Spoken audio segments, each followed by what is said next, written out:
My name is Earl Stalin. I'm an attorney, but also fairly early in my legal career, I became aware of a very strong connection between nutrition and behavior, and began reading a number of books and actually using nutritional defenses and approaches in criminal cases, mental commitments, domestic violence, and realizing there's a very strong connection between health and behavior, learning disabilities as well. And later on, I learned that food allergies as well as chemical allergies have an equally major effect on people's health and behavior. And when I first read a book about GMOs by Jeffery Smith, and I can't recommend more highly all of the works by Jeffery Smith. His book was called Seeds of Deception on GMOs.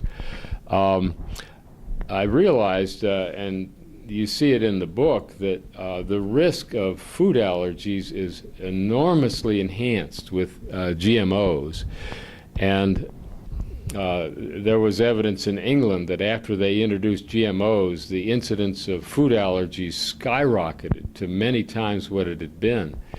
And I've actually helped people with major health problems get over those problems by avoiding foods that they're allergic to. Sometimes it's a very innocent sounding food like whole wheat or eggs or in one case lettuce, things you wouldn't think of.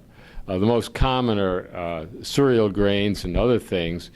And the GMOs have become widely available in our food supply because most of the non-organic commercial corn and commercial soy, which is put in all kinds of processed foods, are made from GMO or contain at least some GMO corn. And so the risk of allergies and other reactions, as well as altered nutrition, is greatly increased. I should add that I got so interested in the connection between nutrition, health, and behavior that I eventually did all the work and completed all the requirements for a PhD in nutrition, and have done considerable research and some writing and appearing at conferences on the topic. But I think there's no topic within that of nutrition more important than the GMO topic, because foods that are made or contain GMOs are so altered from their natural form. And therefore, the initiative number 48 is extremely important so that people know what they're getting. I personally buy organic food, certified organic food whenever I can, because that means that food, with a very high probability, not an absolute certainty, but very high probability, does not contain GMOs.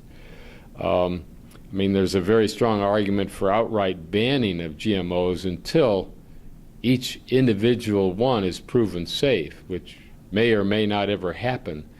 But in the short run, at a very minimum, it's essential to label all GMOs.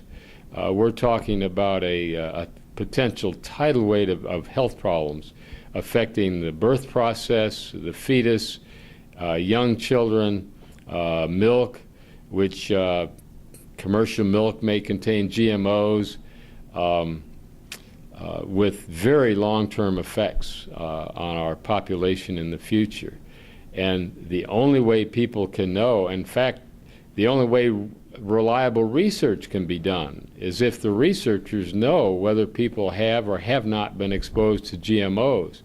And if the food is not labeled, people will not know that. In fact, that's one of the reasons that the manufacturers are so adamantly opposed to labeling GMOs, is that if a connection is proved between GMOs and behavior and illness and severe illness, then they're afraid they may be sued in court and held liable.